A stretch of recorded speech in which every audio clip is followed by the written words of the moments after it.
Que bom estar aqui com vocês.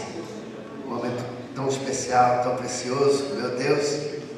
E a Bíblia diz: ó como é bom estarem unidos os irmãos. Aí eu vou botar uma vírgula e contextualizar, dizer especialmente os pastores. Nós estamos vivendo uma época em que os pastores precisam estar mais unidos. Meu Deus, a Bíblia diz que ali o Senhor ordena a bênção e a prosperidade, o crescimento.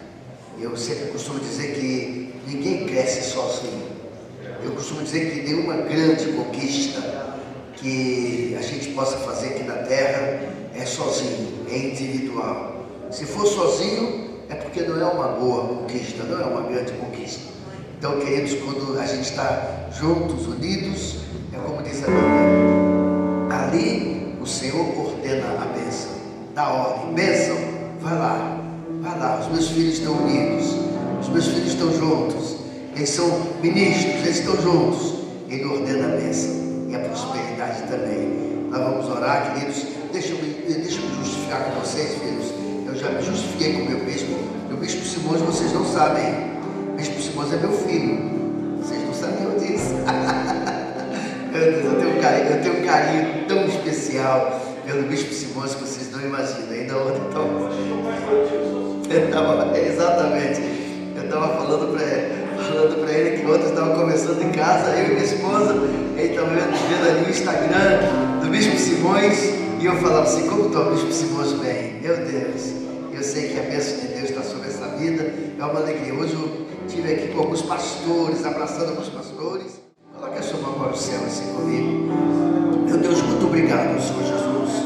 Eu te agradeço, meu Pai querido, pela vida, Deus, do teu filho, teu ungido, bispo Simões, meu Pai querido. Deus, que tem me levado a esta obra, Senhor. Deus, com o foco principal da unidade dos pastores.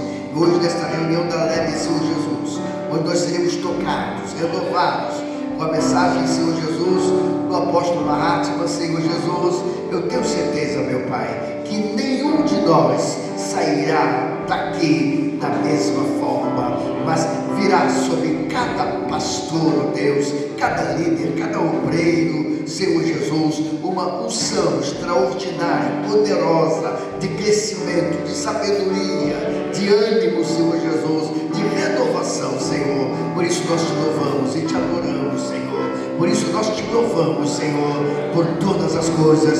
Deus, Tu és o principal, Tu és a estrela esta noite, no nosso meio, Senhor. Por isso nós queremos Te dar toda a honra, toda a glória, todo o louvor, toda a adoração, em nome de Jesus. Amém. Podemos aplaudir o Senhor Jesus, louvar e adorar o Senhor Jesus. Líderes, Aliança de Líderes Evangélicos do Brasil e do Exterior. O que é? É um grupo de pastores que se reúnem mensalmente 9 meses por ano. A gente não faz reunião nem em janeiro, e não fazemos nem em dezembro. Natal e janeiro fazemos porque os pastores tiram férias. Dezembro, Natal e novembro é o nosso Congresso Nacional. Então são 9 reuniões. O que a LEB faz? A LEB trabalha com aqueles pastores independentes. Que pastores são esses? São pastores que têm uma convenção, têm um ministério, enfim. Por exemplo, nós estamos aqui com um pastor, presidente do Conselho de Batista de São Gonçalo, que é o pastor, ele fica de pé? Pastor Lusitano, Ele já pregou na LEB. O pastor Lusitano é o presidente do Conselho da Igreja Batista de São Gonçalo. Então, todas as batistas têm ele como presidente aqui de São Gonçalo. Então, a LEB não tem isso. Não tem, como não tem isso? Os pastores são muito soltos, então faz uma aliança, um dá cobertura para o outro e uma vai ajudando os outros. É isso que funciona a LEB. Eu gostaria que você, que não conhece, se envolvesse. E temos também aqui em São Gonçalo o Comércio, que é o pastor Cid. Fica de pé, pastor Cid. Amém? Isso. Aplauda o seu pergunta do pastor Cid. E o pastor Cid, ele igreja maravilhosa, ali qual bairro mesmo? Barro Vermelho. Eu já estive lá na igreja, uma igreja abençoada, ele é o presidente do Comércio, né? Eu estou sempre na reunião. Por quê? Porque nós temos 4 igrejas em São Gonçalo, né? São 4 restauradas em São Gonçalo: uma no Boa Sul, Bordo Rosa, Trindade e Marambaia. Então eu tenho que estar com ele. Então ele é meu presidente. Hoje, aqui em São Gonçalo, quem é meu presidente? Quem é? Pastor Cid. Porque essas igrejas, nós temos igreja de Itaboraí, em outras cidades, claro, mas em São Gonçalo, ele é o meu presidente. Então a gente trabalha todo mundo junto, um colaborando com o outro. Eu louvo o Senhor pelo comércio, tem sido bênção, tem aprendido muito, tem sido muito abençoado lá nesse trabalho. Eu gostaria que vocês orassem pelo comércio. E por isso também, eu já queria aproveitar, né, falar da Marcha para Jesus. A Marcha para Jesus é algo muito importante, onde que a igreja mostra, nós não precisamos mostrar a nossa força, né? Porque a nossa força é o Senhor Jesus. Você crê nisso? Amém? A igreja não precisa, somos fortes, não. Maior é o que está em nós do que os que estão no mundo. Então nós temos autoridade. Meu pai, Bispo Sebastião Justino, que o senhor levou ele, papai me ensinou uma coisa chamada autoridade. Papai expulsava muitos demônios. Meu pai curava muitos enfermos. Meu pai curava o pessoal com cadeira de roda, cego, coxo. Meu pai tinha esse dom. Ele que fundou essa igreja. Ele faleceu e assumiu a igreja. Papai chegava com autoridade, né? Tem pessoas de Itamonte, na cidade de Itamonte, não amputaram as 2 pernas. E ele orou, só foi curado. E, além de não amputar as pernas, ela veio pedir oração para que a cirurgia fosse bem sucedida. Ela estava aceitando amputar as pernas. Ela estava aceitando. Mas meu pai orou, além dela não amputar as 2 pernas, isso aconteceu aqui no Mutombo. Além dela não amputar as pernas, ela queria ter um filho. E meu pai falou assim: você vai engravidar e vai ter um filho. E foi uma festa, ela engravidou e teve um filho. E veio uma caravana lá de Itamonte para cá, né, de Minas Gerais, lá para Itaboraí, onde a nossa igreja começou, né? Eu que trouxe a restaurada para São Gonçalo, meu pai começou lá em Itaboraí. Então, nós temos que ter autoridade. E é importante que você dê autoridade ao Senhor Jesus. Se você é pastor, dirige uma igreja e não se envolve com a Marcha para Jesus, eu respeito sua opinião, respeito. Mas você está tirando a autoridade de Jesus aqui da cidade. Ok? Então você é um pastor, líder de um ministério, e diz assim: eu não quero me envolver com a Marcha para Jesus. Você é um Pilatos, está sendo um Pilatos, está lavando suas mãos. Pense nisso. Ah, bispo, eu não quero levar minha igreja. Tá bom, mas pastor, vai, leva um grupo, né? Eu gostaria que 2 pessoas levantassem aqui, por favor, a faixa ali. Pastor, não é pastor, levanta aquelas faixas ali. Alguém tem ali também a direita ali, por favor. Eu queria chamar o pastor Samuel Brito para cá, falar sobre a Marcha para Jesus. E, irmãos, eu não faço parte da comissão da marcha, tá? Não faço parte. Bispo Simões para parte da comissão, tal, não. Eu sou o pastor alegre daqui para somar. Eu queria pedir você que ore, divulgue na sua igreja. Poxa, bispo, eu não vou levar todo mundo, não vou levar todo mundo. Se 100 pastores levarem 10 pessoas, quantas pessoas vão ter na marcha? 1000. 100 pastores. Imagina se 400 levarem 15 pessoas. Quantos nós vamos ter na marcha? Não precisa. Agora, o pastor que vai para a marcha geralmente ele pega a Bíblia dele e vai para a marcha. Quem está indo para a marcha não é a tua igreja, é o pastor. Vocês sobem no púlpito para pregar a palavra, vocês pregam a verdade, vocês ministram a verdade. Quem está indo é o pastorzinho lá com a biblinha dele, né? Andando lá, não é isso? É isso aí, o pastor, não é a tua igreja. Mas se você puder levar 400 pastores, levar 15 pessoas para a marcha para Jesus, olha o movimento que nós vamos alcançar, olha o soco que nós vamos dar na cara do diabo, olha a posição que nós vamos tomar. Vamos dizer que São Gonçalo tem igrejas evangélicas, são homens de Deus, e somos unidos. Eu quero que você entenda isso. Quem entendeu, diga amém? Amém. Pastor Samuel Brito, presidente da marcha para Jesus, você quer aplaudir o senhor com alegria, amém? Graças a Deus, queridos, que prazer estarmos juntos nessa noite, rever o apóstolo Marrata, alguns anos sem vê-lo. Queridos, Marcha para Jesus, dia 8 de julho, saída 14 horas, em frente ao INSS. Vamos até em frente ao Lavorão, onde estará sendo montado um palco, e vamos receber cantores, grandes líderes, apóstolos, bispos, pastores.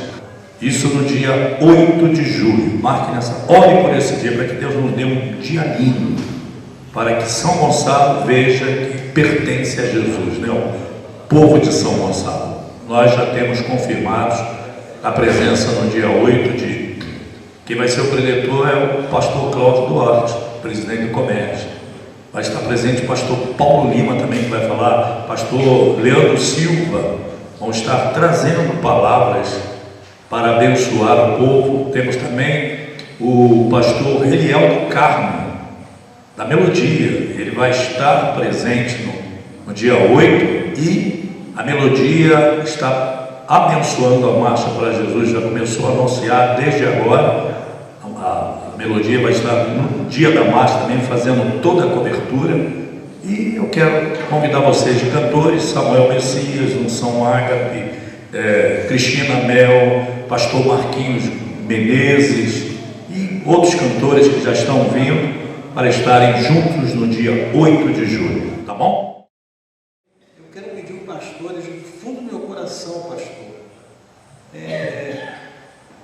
fala da sua igreja da marcha lá, conversa, bate um papo, pega o ouvido lá com os líderes.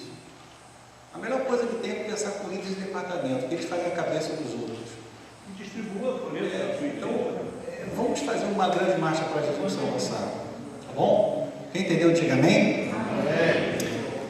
Queridos, a LEB, ela tem pastores em muitos países, tem pastores em muitos estados, quase todos os estados do Brasil nós temos um pastor da LEB, e muitas cidades. A Verônica Blender foi para Portugal, e o André Chalite, ele é o nosso representante em Portugal. Então, a gente já fez a ponte dela com o André Chalite lá em Portugal. Então, o que a LEB faz? A LEB não paga conta, não paga despesa, não faz isso, a LEB faz relacionamentos. Se você falar assim, bispo, qual o cadastro de pastores que você tem? Eu vou falar para você, eu tenho 2.800 cadastros de pastores. Então, o que acontece? A gente trabalha em conjunto o reino de Deus. A LEB, ela não é municipal nem estadual, ela é de relacionamentos. Só nos Estados Unidos nós temos 12 pastores nos Estados Unidos. Então, quando você entra para a LEB, como ela começou aqui, se reúne aqui, mas tem representantes que a gente vai colocar você, né, interligado. Eu estive em Brasília agora na posse do Roberto Monteiro, e lá em Brasília a gente conseguiu fazer um trabalho para trabalhar com o Roberto, aqui no estado, com muitos pastores, né? Inclusive um representante do Roberto aqui está aí, não está? O pastor Paulo, né? Ele foi pastor da Igreja Universal de Alcântara, não é isso? Ele presidiu a Igreja Universal de Alcântara. Eu queria dizer para você que é muito importante a gente fazer essa aliança. Você precisa, a gente pode somar, a gente pode ajudar. Isso é muito importante. Nós precisamos um do outro. E isso é reino de Deus. Quem entendeu, diga amém? E ela falou assim, bispo, eu preciso fazer relacionamento lá. Eu passei o contato do André e eles estão fazendo um trabalho juntos lá em Portugal, que ela fica lá, através de quem? Da Lebe. E assim acontece. Então, você não precisa pagar mensalidade na Lebe, você não precisa mais relacionamento, né? Estarmos juntos, vale a pena você fazer isso. Isso é muito importante para nós, tá bom? Eu queria chamar aqui rapidamente o pastor apóstolo Kleber. Ele, ali do Rocha, ele faz um trabalho excelente, irmãos. Ele vai ser breve, né? E eu vi as fotos, trabalho social, e é muito importante quando a gente entra nessa parte social, a gente mexe com essa parte social, porque um dos princípios, né, apóstolo? Eu tive fome, me deste de comer, tive sede, me deste beber, tive nu, me vestiste, né? Quando fizeste isso? A um desses dois pequeninos. Cumprimento os irmãos por parte do Senhor, amém?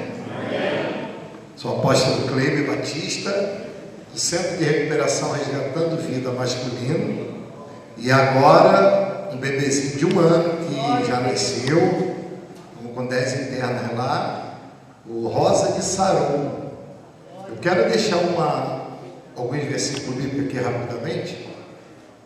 Então, estão conosco aí alguns amigos, meu irmão missionário Azéia, missionária Cristina, a levita Carla Évero, está conosco também o levita Edson e o levita também o Sidney Magno. Glória a Deus. Eu quero deixar uma palavra aqui em Tiago 2, versículo 14. A fé sem a obra para nada aproveita. Meus irmãos, que aproveita se alguém disser que tem fé e não tiver as obras? Porventura a fé desse pode salvá-lo? E se o irmão ou irmã estiverem nus e tiverem falta de mantimento cotidiano, e algum de vós lhe disser, ide em paz, aquietai-vos, fartai-vos, e não derdes as coisas necessárias para o corpo, que proveito virá daí? Assim também a fé, se não tiver as obras, é morta em si mesmo. Para quem não sabe, a gente trabalha há 17 anos com o Centro de Recuperação. Nós trabalhamos com o povo em situação de rua e Cracolândia. Tá? O bispo Fernando ali, que parceirão também, apóstolo Mahatma Lopes. Glória a Deus. O pastor também, pastor Paulo Roberto, que me consagrou apóstolo. Ele viu no meu chamado, acreditou e me consagrou apóstolo, e ele falou, apóstolo tu já é, só precisa fazer aquelas coisas do homem, mas apóstolo o senhor já é no dia a dia. Irmão, trabalhar com criança é a coisa que todo mundo gosta de ajudar. Quem trabalha com idosos, ali a casa fica com benefício do idoso, não é assim? Então, quem trabalha com criança, porta aberta, não tem necessidade financeira nenhuma. Agora, apóstolo Kleber Batista, que vai fazer 18 anos, que trabalha com o público diferenciado em todos os níveis, é muito criticado sobre a equipe que vai para as ruas fazer um pedágio. Agora eu te digo, a nossa igreja lá, ela é um anexo ao Centro de Recuperação. Dependente químico, quando ele é resgatado, ele vem com a mão na frente, outra atrás, chamado tapa-sexo. Vem nem com camisa, nem com sandália. Essa pessoa não vai dar dízimo. A família dela já está agarrada em algumas dívidas feitas por eles em boca de fundo. Então é esse público que a gente cuida.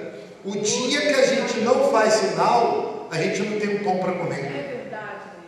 Então, eu sei o que eu passo.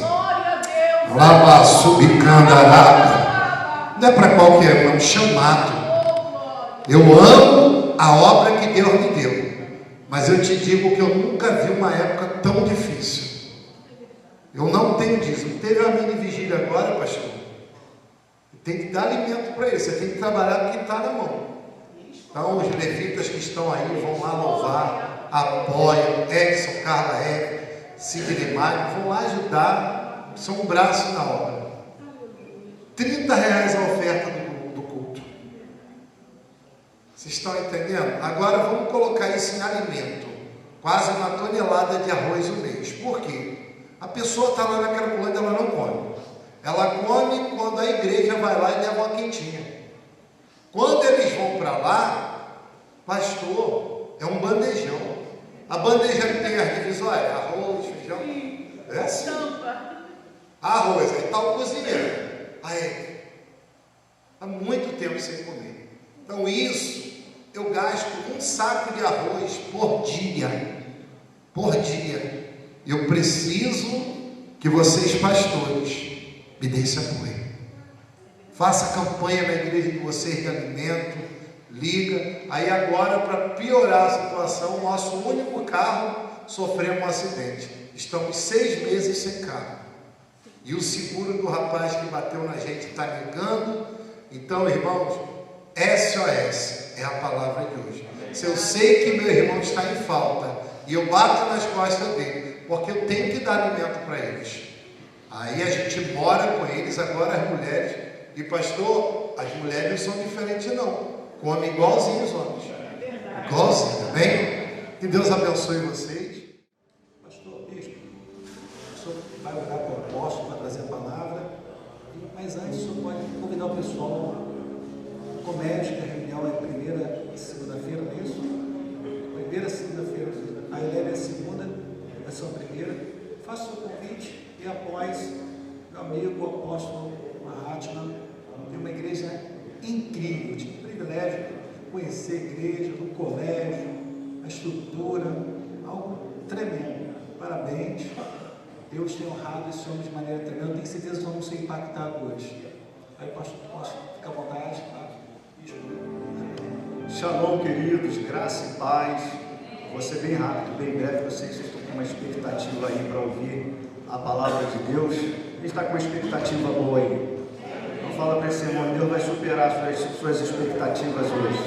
Amém? Quero falar rapidinho aqui do nosso encontro de pastores e líderes. Vai ser no dia 3 de julho. Quem vai estar ministrando é o pastor Luiz Carlos, da Igreja Cristã Ebenezer, lá de Itaboraí. O pastor tem um ministério relevante, uma igreja muito relevante. Vai estar trazendo a palavra para a gente lá, ok? E quero aqui também ressaltar algo importante. O apóstolo Mahatma, ele esteve na conferência de aniversário da nossa igreja, foi em maio, e Deus usou ele poderosamente lá na palavra, e usou também uma palavra profética para a minha vida e para a vida da minha esposa, a Bispa Rose, dizendo que nós iríamos para Israel. Ele liberou a palavra profética e em fevereiro, 16 de fevereiro, nós estávamos indo para Israel. Você pode aplaudir o nome do Senhor nessa noite? Amém? Então se prepare que tem um profeta aqui. Vamos orar por ele. Convido você a ficar de pé nesse momento, estender as mãos para cá. Bota na sua agenda lá, 3 de julho, nosso encontro de pastores e líderes do comércio. Amém? Vamos orar. Pai querido e amado, Deus santo, poderoso, neste momento eu quero te louvar por estarmos aqui reunidos em sua presença. Estamos aqui em unidade, é uma ação coletiva que tem que ser um só propósito. Estamos aqui tudo pelo Rei, pelo reino. E neste momento está aqui o teu servo, Senhor, o teu ungido, que será um instrumento, um recipiente do Senhor para ministrar sua palavra sobre as nossas vidas. Usa-o poderosamente em tuas mãos. Que o Senhor, ó Deus, venha trazer a revelação do teu coração sobre a vida dele, para que nós possamos receber nesta noite, porque cremos que o Senhor tem algo preparado, grande, maravilhoso, e será um tempo muito precioso através da palavra, de qualidade. Nos abençoe através da sua palavra, no nome do Senhor Jesus. Amém? Deus abençoe, apóstolo. Paz, queridos, boa noite a todos. Bom a gente estar juntos aqui. Obrigado pelo carinho, bispo. No nosso lugar, para mim sempre é uma honra poder servir o corpo de Cristo, rever amigos, irmãos, e ao mesmo tempo um desafio falar para pastores. É um grande desafio sempre, mas a gente crê que de alguma forma o Senhor quer contribuir com cada um de nós através desse encontro, através desse momento. Estou acompanhado de um dos pastores da igreja que pastoreamos. Ele inclusive é pastor aqui na nossa extensão muito próximo, Alcântara, já está aí convidado a ir para a marcha, né? Já ficou claro que precisa ser parte, né? Não só ele, mas também as igrejas que fazem parte desse ministério. Eu queria, na verdade, eu acho que o pastor não prega para pastor, a gente divide o coração. A gente compartilha experiências, a gente tem a oportunidade de poder pensar juntos. O ambiente de mesa é algo extraordinário. É nessa diversidade que a gente aprende com o outro, em que de fato Deus ordena a bênção. Um dia eu fiquei pensando um pouco no processo do óleo que o sacerdote era ungido. O salmista fala desse óleo que desce, e esse óleo era composto por tantas especiarias diferentes. Eu acho que isso que é unidade, são pessoas diferentes, debaixo da mesma revelação, do mesmo propósito. E para mim sempre é uma honra, e principalmente eu que sou gonçalense, brinquei com o bispo, falei: bispo, atravessa a rua, morei aqui. Eu, Leandro, morava aqui, eu, Leandro, pastor Ricardo, todos moravam no mesmo apartamento ali, e para mim sempre admirei muito tudo que o Senhor tem feito nessa cidade. Queria fazer um convite para vocês, antes de trazer a mensagem. Dos dias 13 a 16, eu sei que são muitos compromissos. A gente realiza uma conferência de liderança no nosso ministério por anos. A gente recebe pastores do Brasil, ministrantes do Brasil, pastores que vão dividir suas experiências dentro de temáticas importantes, igrejas saudáveis, relevantes. E você é meu convidado, embora tenha uma inscrição, mas para todos os pastores que estão aqui, que desejam estar conosco, para a gente vai ser um maior prazer poder ofertar isso na sua vida, no seu ministério, para você. A gente tem uma sala específica onde aproximadamente 300 pastores ficam ali, tem um coffee break, a gente oferta isso para trocar experiência. Então, uma conferência que tem abençoado a vida de muitos pastores, e para mim vai ser um prazer recebê-los lá, nem que seja rapidamente para tomar um café, ser abençoado, receber um pouco. Amém, gente? Então fica aí o convite, qualquer dúvida pode nos procurar. Bem, abra comigo sua Bíblia, segunda carta de Paulo a Timóteo, um texto muito conhecido de todos nós. Eu acho que a ideia aqui é pensar como terminar bem.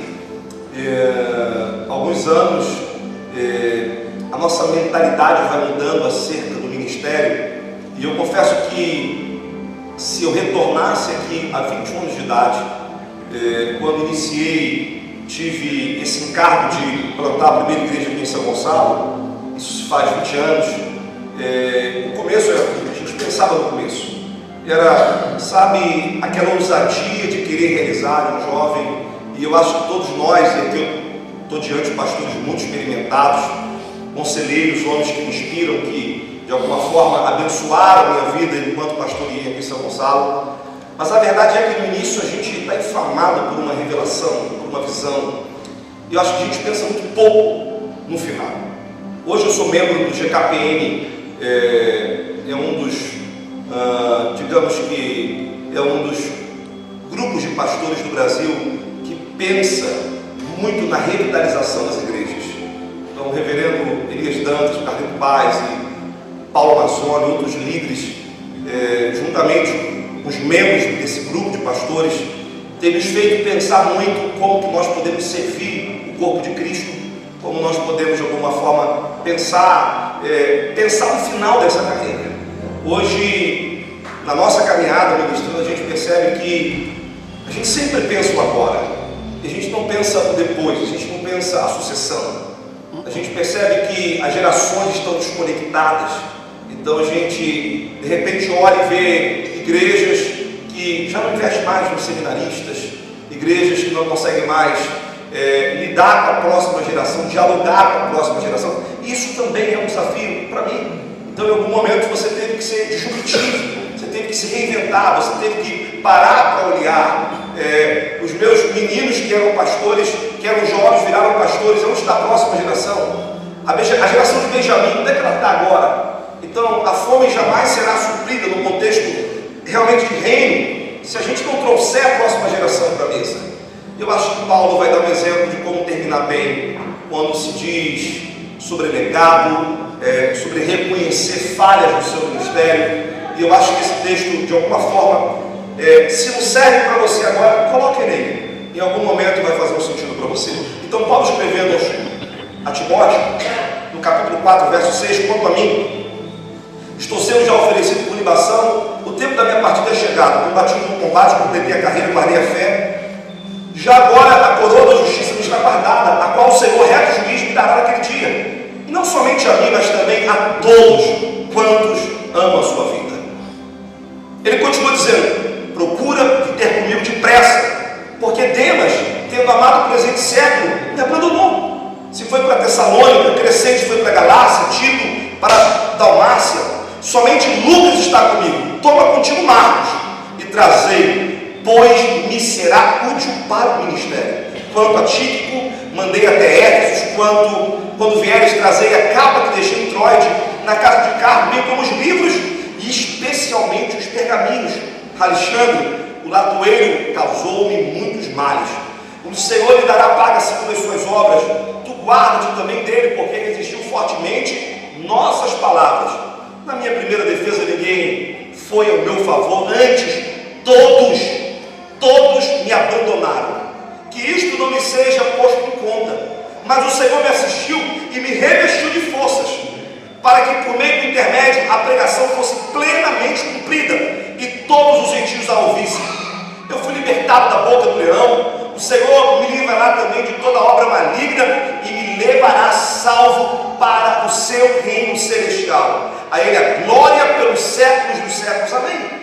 Saudai Priscila e Áquila e a casa de Onesíforo. Erasto ficou em Corinto, quando a Trófimo deixei doente e lepra. Apressa-te a vir antes do inverno. Eu pulo, te envia saudações. O mesmo faz Prudente, Lino, Cláudio, irmãos todos. O Senhor seja com teu espírito e graça seja convosco. Queridos, é uma declaração. É de fato todas as vezes que eu leio e me pego a pensar no momento que Paulo estava vivenciando, meu coração, de fato, mais do que ser tocado, ele entra num grande despertamento sobre pensar como nós vamos findar a nossa trajetória. Eu acredito que essa é uma verdade que todos nós temos conhecimento, que nós devemos pensar. Terminar bem é melhor do que começar bem.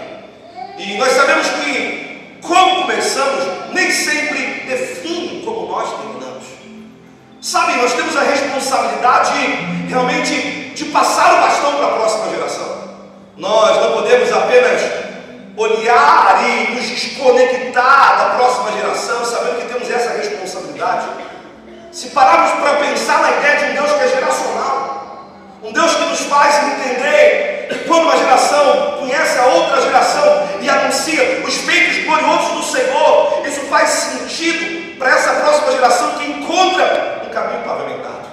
E a verdade é que Paulo, ele não é apenas um simples pregador, ele é um mestre, ele é um apóstolo, alguém que não tem a sua vida por preciosa, alguém que se tornou escravo da sua própria visão, alguém que entendeu que não se tratava de uma estrutura, porque quando estava em Éfeso pastoreando a igreja mais relevante dos seus dias, ele ouviu a voz de Deus, ele teve a percepção que o Senhor lhe chamava para recomeçar algo. Paulo tem propriedade para falar a pastores, Paulo tem propriedade para falar à igreja. A sua mensagem ecoa sobre nós de tal forma que nos faz pensar e dar ouvido. Eu não quero que você ore e pense no pastor Mahatma, que traz uma mensagem, mas eu quero que você esteja hoje fixado naquilo que Paulo vai nos ensinar, de forma tão simples, que talvez isso será um divisor no teu ministério. Assim como eu espero que a cada dia continue sendo na minha caminhada ministerial. Não se trata de quantas igrejas plantamos, da relevância do nosso ministério, mas se trata de ter a percepção, não importa se uma grande igreja ou uma pequena igreja, eu preciso no final de tudo entender que eu cumpri o meu propósito, e isso fez sentido. Esse Paulo, agora, na sala do martírio, esse mesmo Paulo que pastoreou igrejas, que impactou a Ásia Menor, um grande plantador de igrejas, esse mesmo Paulo que foi, em algum momento da sua vida, encorajado por Barnabé, mesmo quando resistido em Jerusalém, a assumir o seu lugar como mestre. E por 3 anos ali, na igreja de Antioquia, uma igreja com uma visão transcultural, uma igreja que se relacionava com a cidade, deu o seu melhor, mas não se prendeu à estrutura, nem à fama, nem aos títulos. Ele sempre disponível a ouvir o próximo passo. E me parece que agora, depois de declarar o fim da sua carreira, ele lembrou: ainda falta algo. O jogo não acaba até que nós sejamos capazes de transmitir o bastão. E de repente ele sai da aposentadoria, mesmo na sala do martírio, dizendo: epa, embora tenha plena convicção que há algo reservado, porque não é em vão o nosso trabalho no Senhor, querido. Ele disse: não, eu preciso rever algumas coisas. Eu preciso falar das minhas dores, mas eu preciso também, sabe, eu preciso restaurar relacionamentos. E eu preciso que a minha capa esteja aqui, que o meu pergaminho esteja aqui. Eu preciso que os meus livros estejam aqui. Mas mais do que isso, eu preciso que Timóteo esteja aqui. Eu preciso que esse momento final da minha vida, ele continue tendo sentido como o primeiro momento, desde o dia que eu me encontrei com Cristo. E é esse velho Paulo, é esse homem maduro que ele, por alguns momentos, ele abre mão do seu jubilado, da sua aposentadoria, do seu martírio, e ele vai expressar, e as suas últimas palavras são palavras que de fato nós devemos parar para pensar. Ele diz: há uma urgência, Timóteo, há uma urgência, procura vir depressa. Pastores, nós estamos vivendo dias de uma velocidade no espírito que nós precisamos parar de procrastinar decisões que diz respeito sobre aquilo que nós carregamos. O jogo só acaba quando termina. E agora Paulo está dizendo: vem correndo. Sabe por quê? Porque Demas, tendo amado o presente século, me deixou. Porque assim é a vida de um pastor, Timóteo, e você precisa ouvir isso. No ministério você vai andar com pessoas que vão te deixar no meio do caminho. Eu não quero apenas te deixar uma capa, não quero apenas te deixar um pergaminho, livros. Talvez a capa fala de uma cobertura, talvez os pergaminhos falam de uma revelação espiritual, os livros falam de uma consciência, de um entendimento, mas é a prática do ministério que ensina a próxima geração. Eu quero que você esteja do meu lado agora para entender que a vida de um pastor é a vida de uma solidão, de abandono e de desapontamentos. Demas me deixou, ele amou o presente século. Crescente foi para Galácia, Tito, Dalmácia. Eu estou com Lucas agora. Eu não fui justo com Marcos. Será que dá para trazer Marcos de volta? Porque talvez é no final da vida aonde a gente vai descobrir que foi a nossa imaturidade que fez com que algumas pessoas nos deixassem. Foi a nossa imaturidade que nos fez perder pessoas que eram preciosas para a nossa trajetória. Eu me lembro de um jovem que liderava a nossa juventude no início, e um dia, apaixonado pelo seu ministério, desejando avançar, se matricula no seminário, recebendo todo o apoio da igreja. E no meio dessa trajetória ele decide transicionar da teologia para o direito. E aquele pastor imaturo foi tão duro com ele. Aquele pastor imaturo foi tão duro ao ponto dele desistir da chamada. Por não ter a flexibilidade e a percepção que era apenas uma escolha, que não iria invalidar o ministério. Sabe, eu não quero entrar aqui em detalhes, mas a verdade é que muitos marcos ficaram. Alguns nos deixaram, mas outros nós deixamos.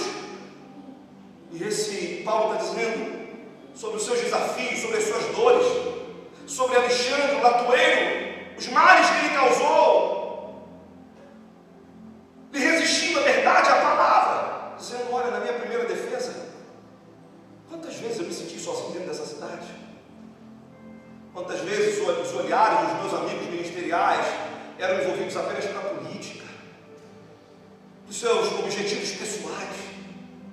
E Paulo está ali, externando tantas verdades, ensinando aquele que já não é mais um jovem, mas aquele que precisava dar continuidade ao seu legado ministerial, Timóteo. E a gente vai percebendo que há uma urgência em tudo isso.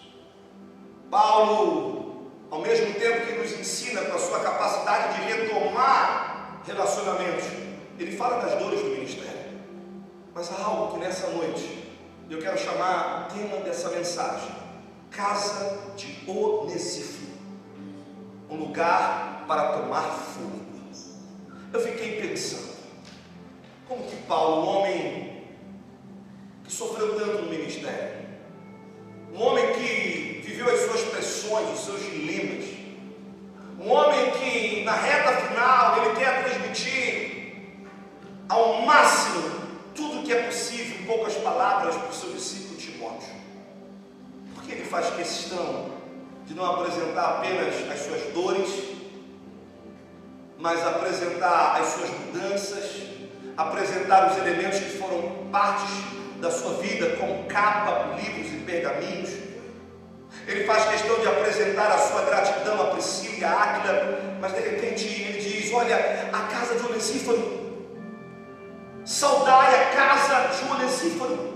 Eu fiquei pensando, e todos nós conhecemos ou já ouvimos falar, mas talvez não paramos para reconhecer que ninguém vai combater um bom combate, vai chegar no final da sua carreira, vai levantar sucessores, imprimir legado numa geração, sem ter um lugar para ser recriado. Onesíforo, um escravo qualquer. Onesíforo, alguém sem a pretensão, me permita deixar de ser um pouco batista agora e desse seu jeito. Onesíforo é alguém que não tinha pretensão nenhuma na sua relação com Paulo. Onesíforo, em Timóteo, no capítulo 1 da segunda carta, no verso 6, diz que era apenas um escravo, que fazia de tudo e dava a Paulo a liberdade de estar em sua casa, para se reinventar, para se reencontrar, para acrescentar a Paulo aquilo que ele precisava. Onesíforo talvez é aquilo que vai fazer você encontrar fôlego para ir até o final. Onesíforo, para mim, é um tipo de Jonadab. Sabe quem é Jonadab? Jonadab é aquele homem que Jeú, que tinha uma missão grandiosa de quebrar o principado de Acabe e Jezabel, que recebe essa missão do próprio Deus como rei de Israel, e que começa o seu ministério, mas no meio do caminho ele sabe que ninguém constrói nada sozinho. E Jonadab vai ao seu encontro, 2 Reis, capítulo 10, versículo 15. E quando Jonadab vai ao encontro de Jeú, Jeú diz assim: epa, quem é você que quer entrar no meu carro? Quem é você que quer ser parte do meu ministério? Quem é você que deseja construir um reino comigo? Epa, ministério não é um lugar para ninguém pegar carona, ministério é um lugar para cumprir propósito. Ministério não é alguém que tem uma outra visão, uma outra missão, mas alguém que reconhece aquilo que Deus te entregou. Quem é você? Lembre-se que Jeú disse para Jonadab: se o teu coração é puro para com o meu, assim como o meu é puro para com o teu, me dê as tuas mãos e venha. Porque as mãos falam de habilidades, e pessoas habilidosas nem sempre vão acrescentar aquilo que nós precisamos. Mas pessoas que têm o nosso coração e têm a capacidade de nos ouvir, de entender aquilo que nós somos. Então, quando eu olho para Onesíforo, eu penso em alguém que estava ali, me permita, alguém que estava ali dizendo: Paulo, você chegou, fique tranquilo, a poeira dos seus pés não me incomoda, aqui é um lugar onde você tem liberdade, aqui é um lugar onde você não precisa contar as suas vontades ministeriais, aqui não é um lugar onde você precisa contar o número dos seus crentes, as suas arrecadações, aqui é um lugar onde você tem liberdade de expressar as suas dores.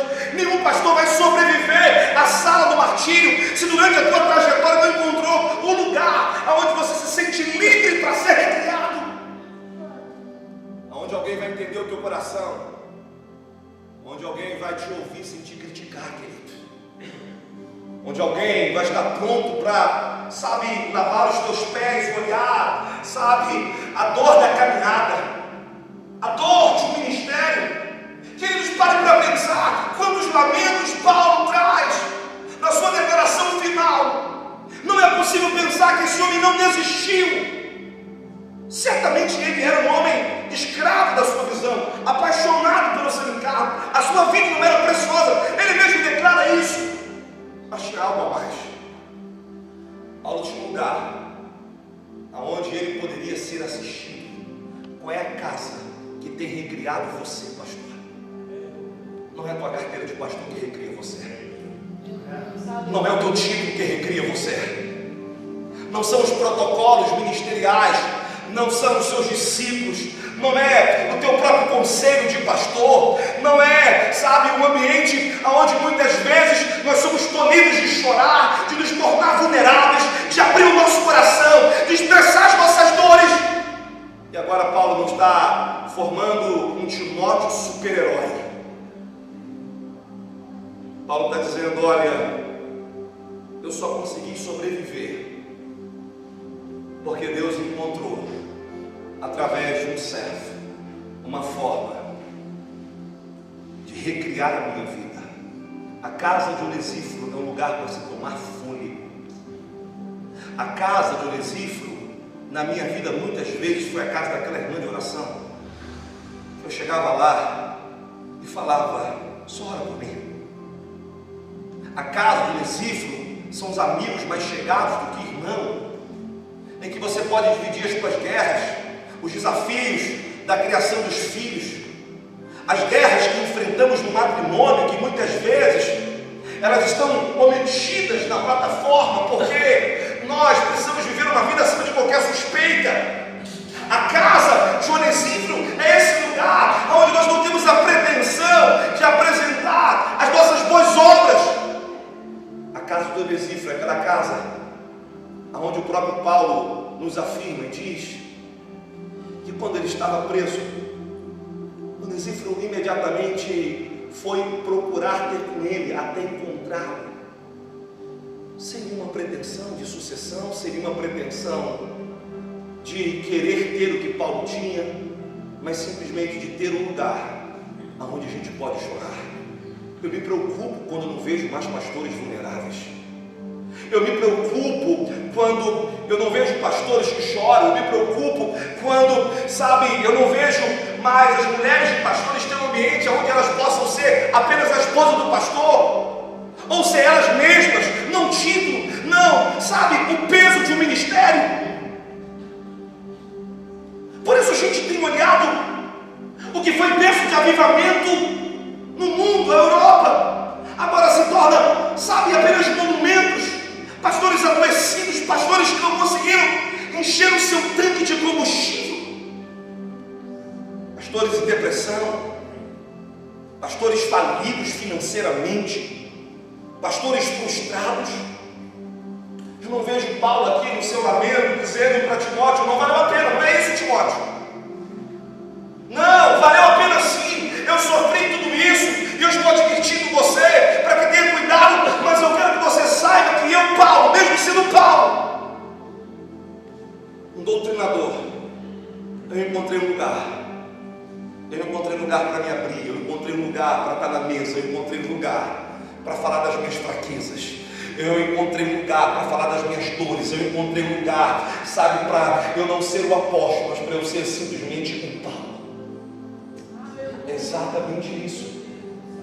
Exatamente isso que ele vai fechar a sua saudação e dizer, ei, Timóteo, a missão vai ser grande, sem sombra de dúvida, você foi preparado para isso, sem sombra de dúvida.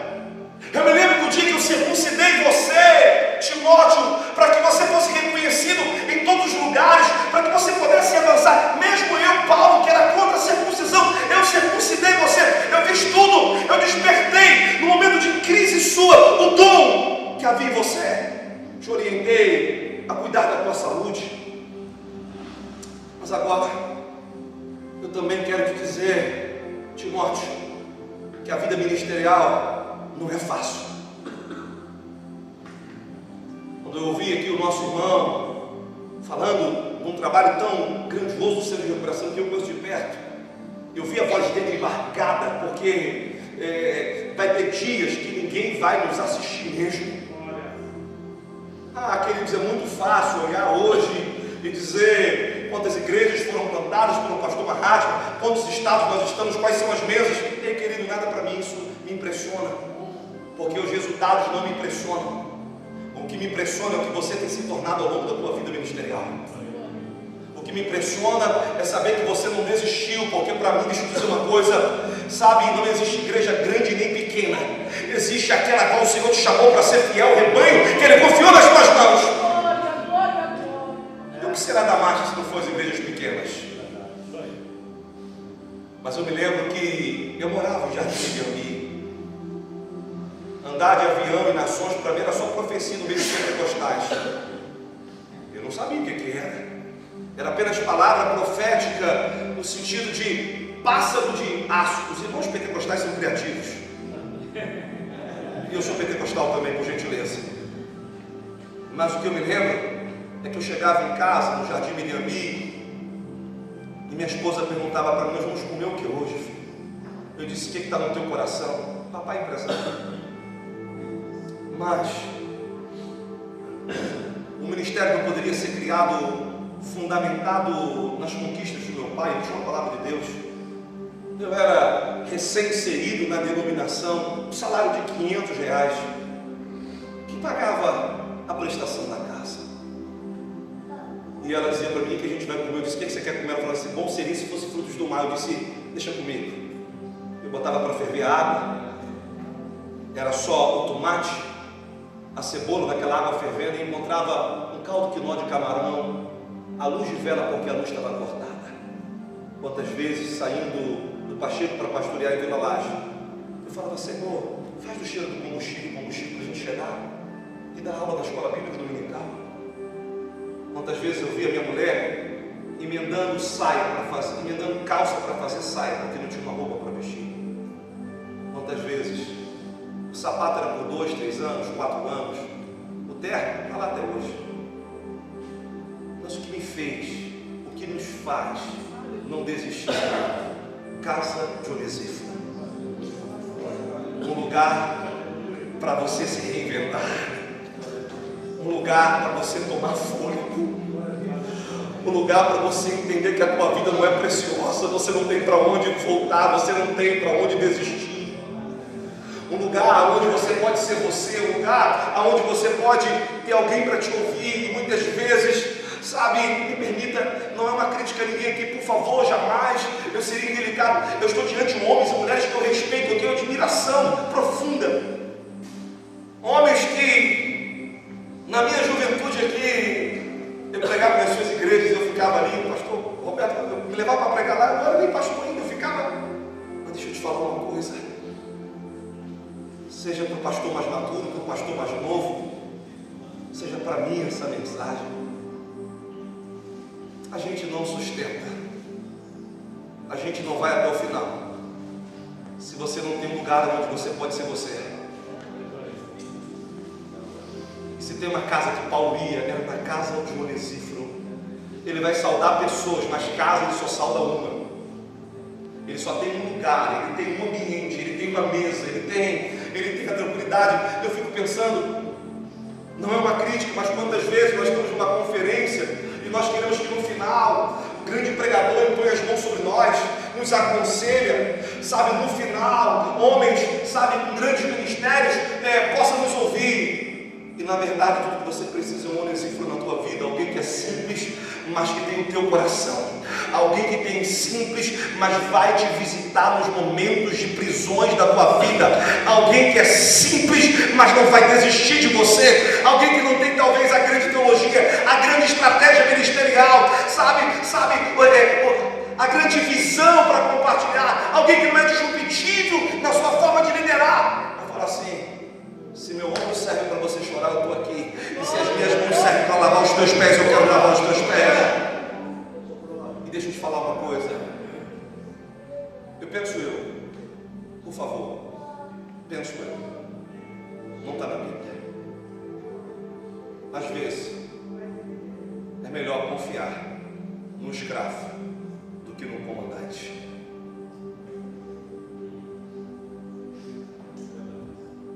Às vezes é melhor confiar em pessoas que não têm muito o que nos dizer estão prontas para nos ouvir. Às vezes é uma mesa. Tudo bem, faz parte da liturgia. Foi tudo tão nobre aqui, as apresentações faz parte. E tem que ter. Mas vamos parar aqui. Essa noite é a casa do Recife. Você pode ser você, pastor, pela primeira vez. Porque na igreja você não pode, eu não posso. Na frente da batalha a gente não pode.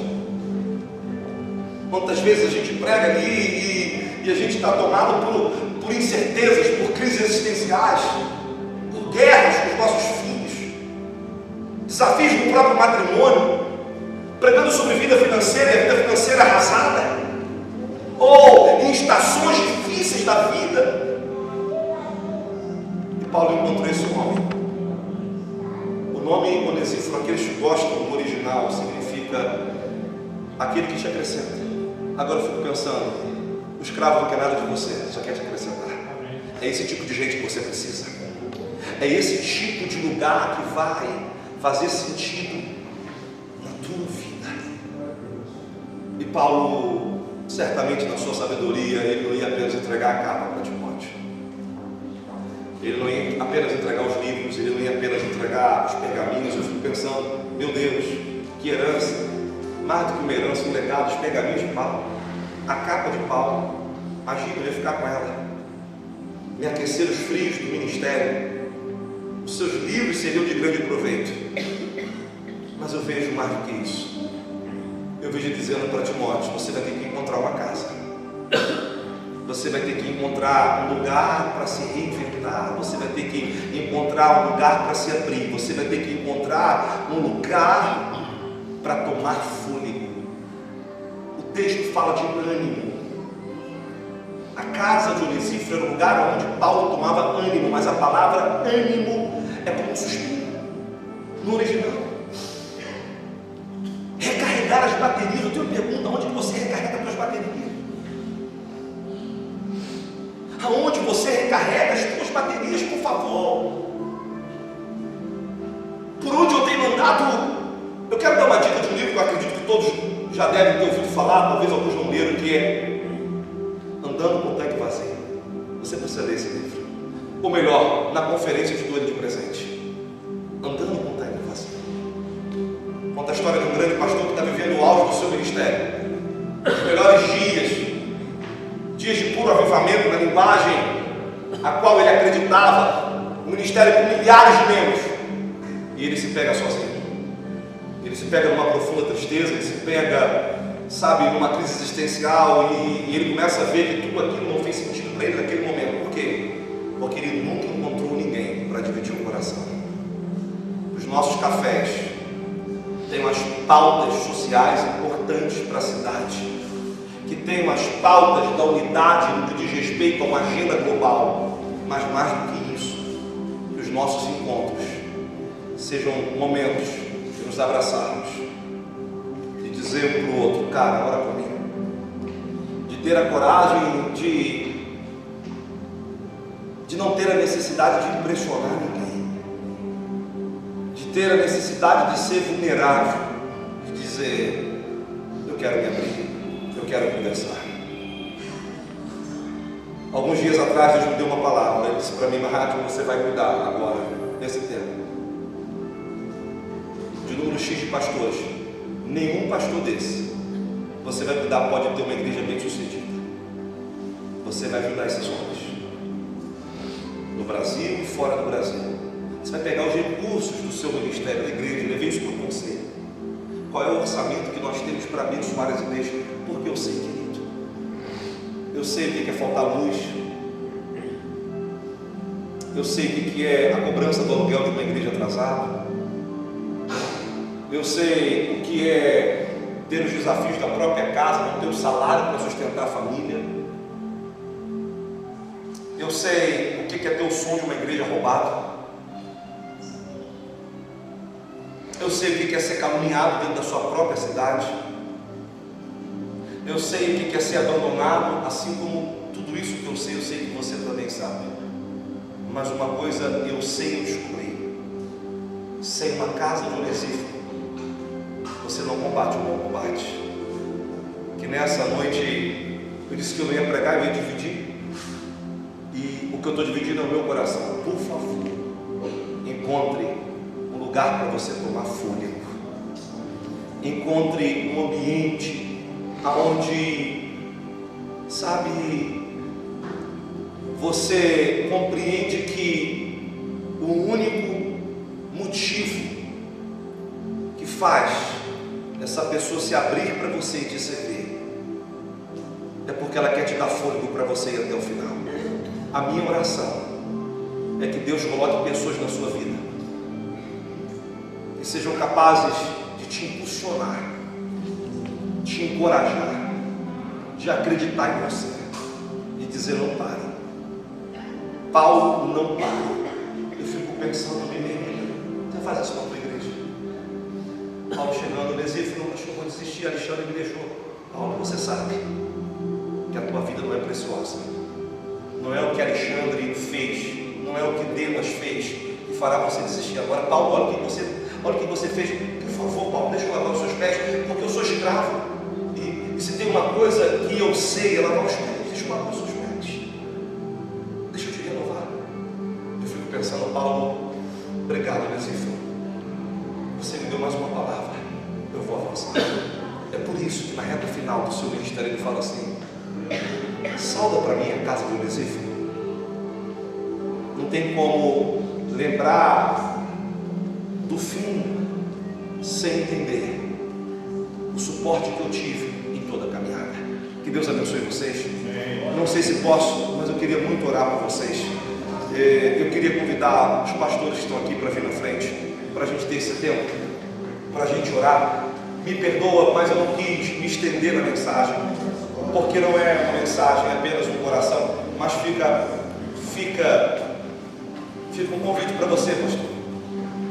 A gente está construindo agora algumas suítes, porque a gente está recebendo pastores de fora. Se o final de semana estiver difícil para você, se você quiser tomar um café com a gente, se você quiser bater um papo, ter um momento. Eu não tenho muito para ofertar, mas a minha casa está aberta. Eu tenho aprendido que é isso que nos faz avançar até o final. São pessoas que Deus coloca no conforto. Como é bom te ver. Como é bom ver aqui pastores que eu admiro, que eu amo. Mas eu sei que a gente não chega. A gente não chega se não tiver um lugar onde a gente possa se reabastecer.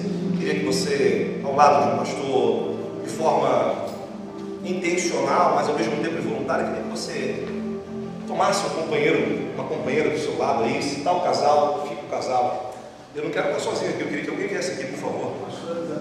Por favor, eu não quero ficar sozinho aqui. Vem mais um companheiro aqui, por favor, não quero ficar sozinho aqui.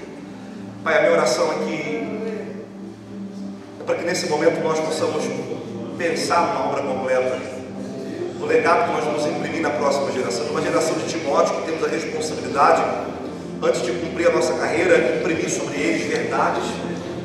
Deus, nós não queremos deixar que tudo que foi construído se perca ao longo da trajetória.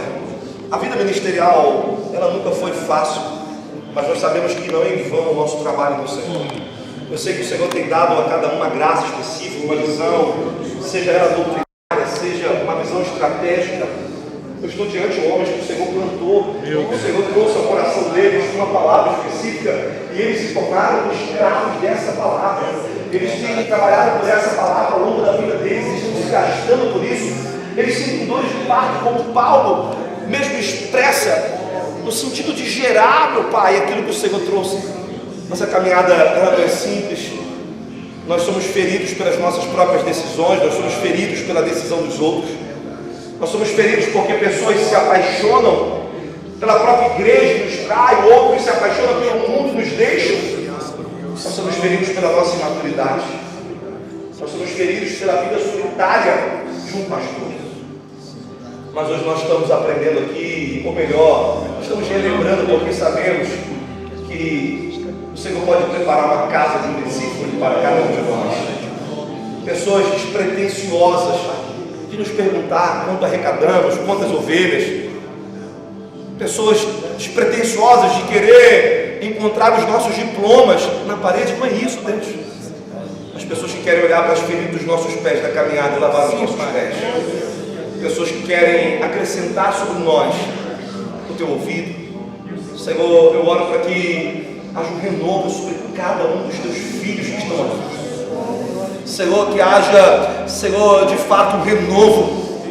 Senhor, me permita, não porque o meu irmão disse que fluímos profeticamente, mas me permita, Pai.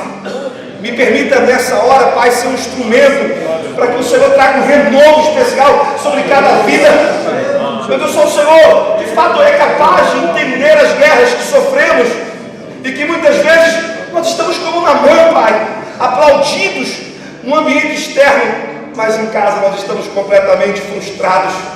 E muitas vezes é preciso uma denúncia espiritual de uma simples serva para que nós possamos ter coragem de mergulhar, de abrir, independente das águas que nós vamos escolher, mas entrar nesse lugar aonde o Senhor não vai abrir mão da gente.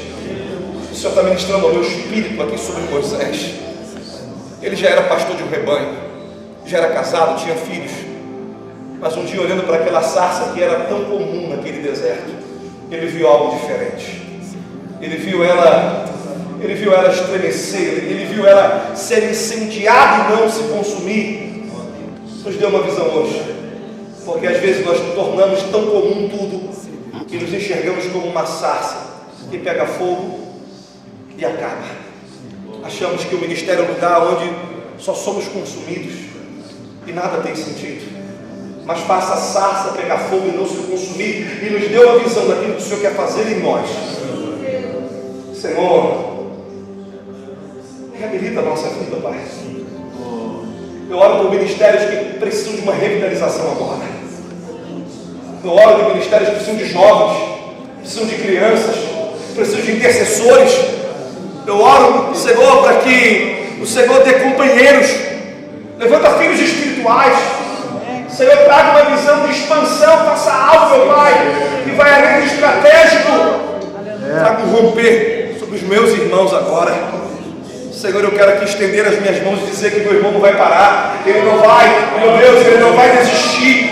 A dor não é maior do que o propósito, Senhor, e certamente a vida dele não é preciosa, porque ele precisa cumprir o que ele recebeu do Senhor. Levanta filhos como Jonadab, Pai, mais do que habilidosos nas mãos, talentosos para cantar, para trabalhar. Levanta filhos que têm o coração do teu filho, da tua filha aqui agora.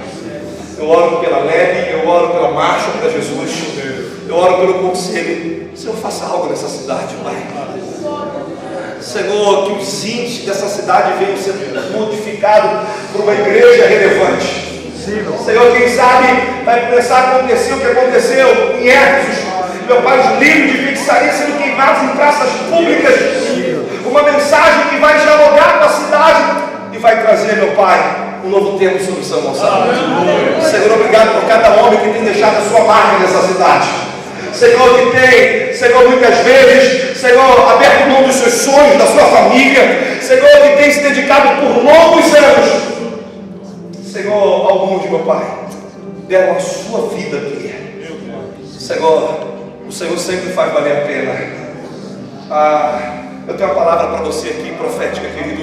Por favor, independente da sua visão doutrinária sobre os dons espirituais, deixa eu te dizer algo. Se prepare, porque Deus vai trazer algo que não é mais provisório sobre o teu ministério.